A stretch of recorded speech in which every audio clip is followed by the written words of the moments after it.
Bienvenidos a Médicos en Progreso, un lugar para aprender escuchando.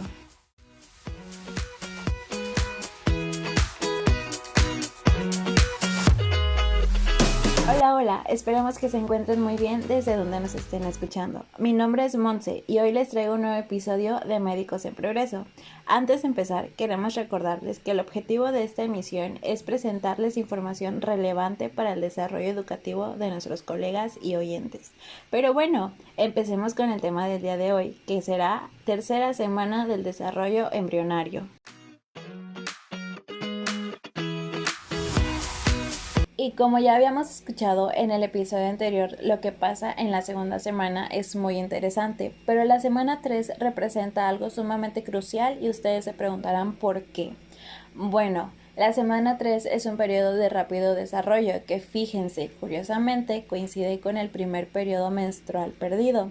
Para los días 15-16, el embrión mide aproximadamente 1.5 milímetros de largo y se ve claramente la línea primitiva, el nódulo de Hensen y el proceso notocordal, y todos ellos son indicaciones morfológicas características de la gastrulación. Esta última es la formación de la tercera capa embrionaria, el mesodermo. Es de gran relevancia mencionar al disco germinativo trilaminar, que es la principal característica de esta semana. Podemos comenzar mencionando la raya primitiva o línea primitiva para otros autores. Aparece cerca del final de la segunda semana y se ve claramente alrededor del día 15 como una banda lineal estrecha y engrosada en la línea media del epiblasto embrionario, en el extremo caudal de la cara dorsal del disco embrionario.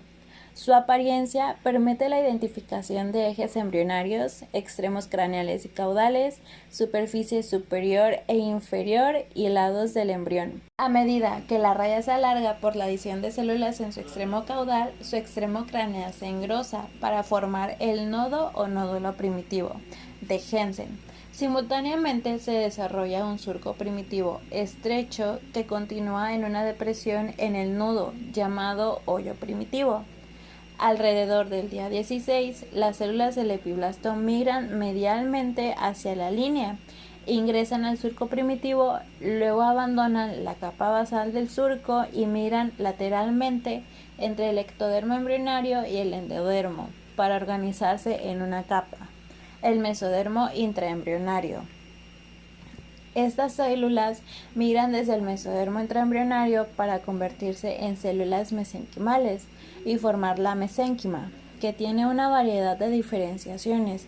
Se convierten en fibroblastos que forman tendones, en osteoblastos, es decir, el primordio de los huesos, y condroblastos, que dan origen a los cartílagos.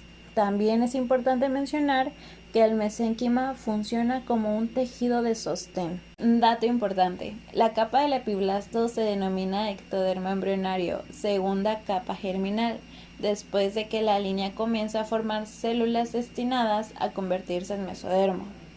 Alrededor del día 16, las células migran cranealmente desde el nodo primitivo y forman un cordón en la línea media. El proceso notocordal, que crece entre el ectodermo y el endodermo para llegar a la placa precordal, que es una pequeña área circular de células endodérmicas columnares. Este último está firmemente adherido al ectodermo suprayacente, formando la membrana orofaríngea o bucofaríngea. Otras células de la línea y del proceso notocordal migran lateral y cranealmente para alcanzar los márgenes del disco embrionario y allí unirse al mesodermo extraembrionario que cubre el saco vitelino y el amnios. Por lo tanto, la mayor parte del mesodermo extraembrionario proviene del trofoblasto, pero algunos pueden originarse a partir de la línea primitiva. Sin embargo, algunas células de la línea primitiva migran cranealmente y pasan a cada lado del proceso notocordal, alrededor de la placa precordal, y se encuentran cranealmente en el área cardiogénica donde se forma el corazón. Haciendo una mención a una de las membranas de suma relevancia, se encuentra la membrana cloacal, que es un área circular caudal del lado de la línea primitiva. El disco embrionario permanece bilaminar aquí y en la membrana orofaríngea, porque el ectodermo y el endodermo embrionarios se fusionan en estos sitios e impiden que las células mesenquimales migren entre ellos. A mediados de la tercera semana, el mesodermo intraembrionario separa el ectodermo y el endodermo en todas partes, excepto en la membrana orofaringea cranealmente, en la membrana cloacal caudalmente y en la línea media cranealmente al nodo primitivo, donde se extiende el proceso notocordal. Podemos decir que el disco embrionario es al principio plano y circular, pero finalmente se alarga y adquiere forma de pera a medida que crece el proceso notocordal. El disco se expande principalmente en la región craneal. La región caudal permanece prácticamente sin cambios.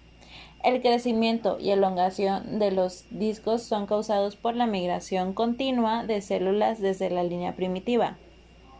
La estría primitiva forma activamente al mesodermo intraembrionario hasta el final de la cuarta semana y luego se ralentiza a medida que disminuye en tamaño relativo.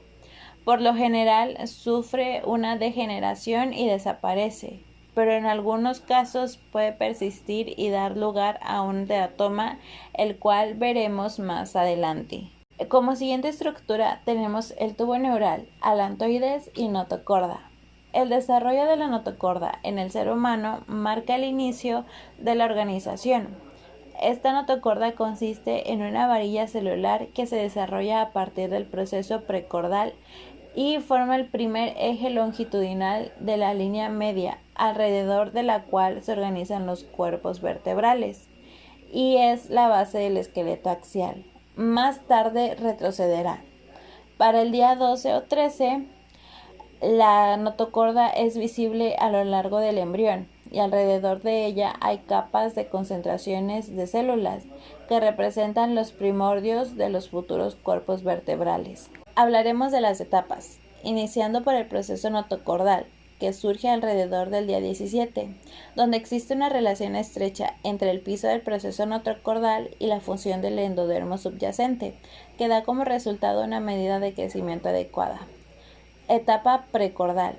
Su formación comprende un aproximado al día 19, donde tiene lugar la degeneración de la región fusionada y aparecen aberturas en el suelo del proceso notocordal, que se llama resorción del suelo, lo que abre una comunicación entre el saco vitelino y el canal notocordal, un lumen que se forma a medida de la fosa primitiva y se extiende hacia la notocorda, proceso durante su desarrollo.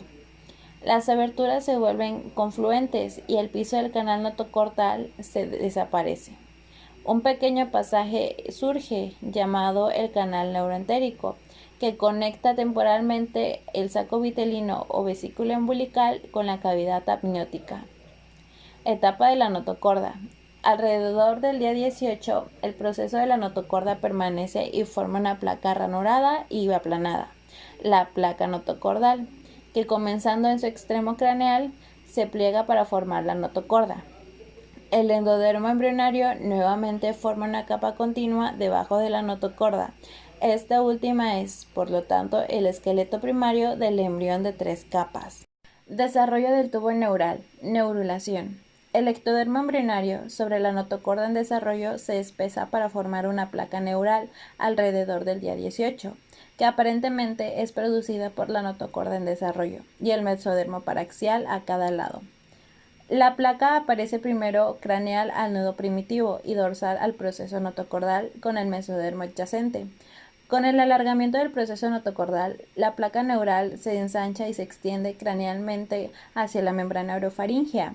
El ectodermo de la placa se llama neuroectodermo y eventualmente da origen al sistema nervioso central, lo que sería el cerebro y la médula espinal. Alrededor del día 20 se invagina a lo largo del eje central para formar el surco neural con sus pliegues neurales creados a cada lado del surco.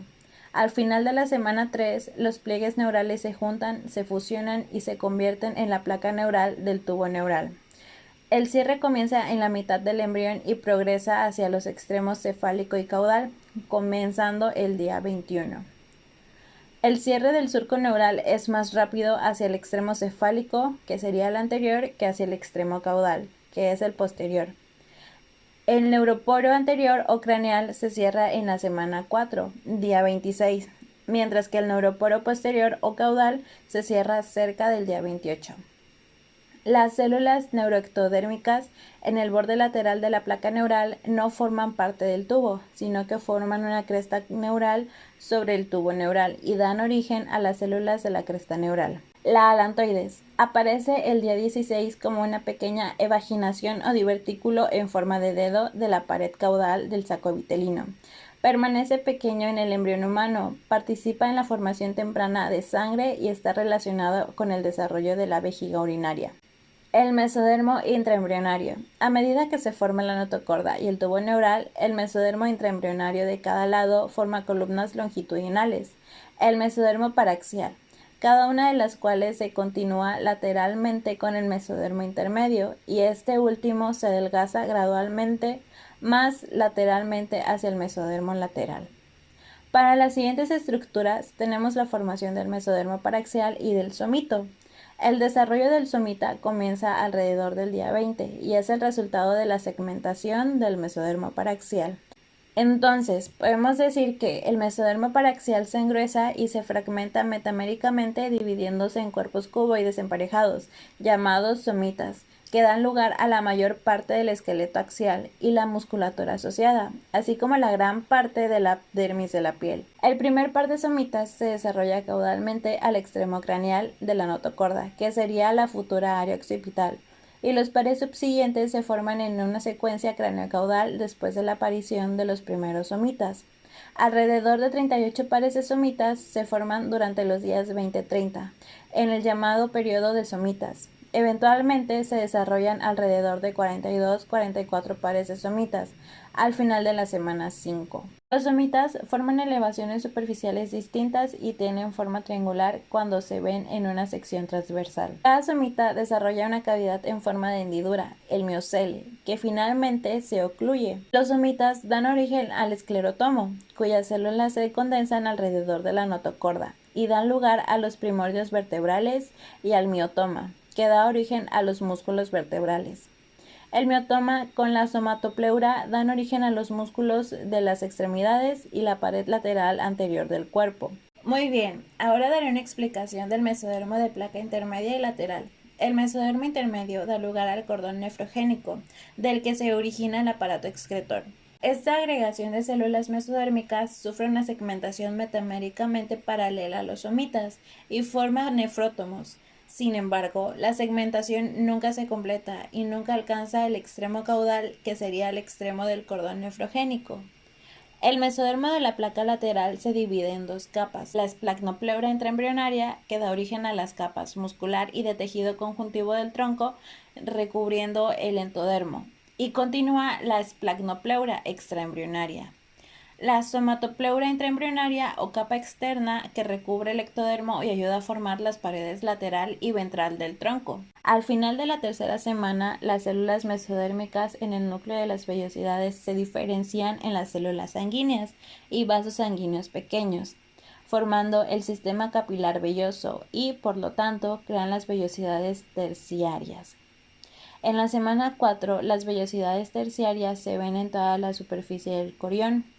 Uno de los protagonistas esenciales y con papel inminente son los capilares de las vellosidades terciarias, que entran en contacto con los capilares que se desarrollan en el mesodermo de la placa coriónica y el tallo conector. Finalmente, entran en contacto con el sistema circulatorio intraembrionario y conectan la placenta y el embrión. Así, en la cuarta semana, cuando el corazón comienza a latir, el sistema velloso es capaz de suministrar oxígeno y nutrientes al embrión, mientras que antes de ese momento todo se hacía por difusión.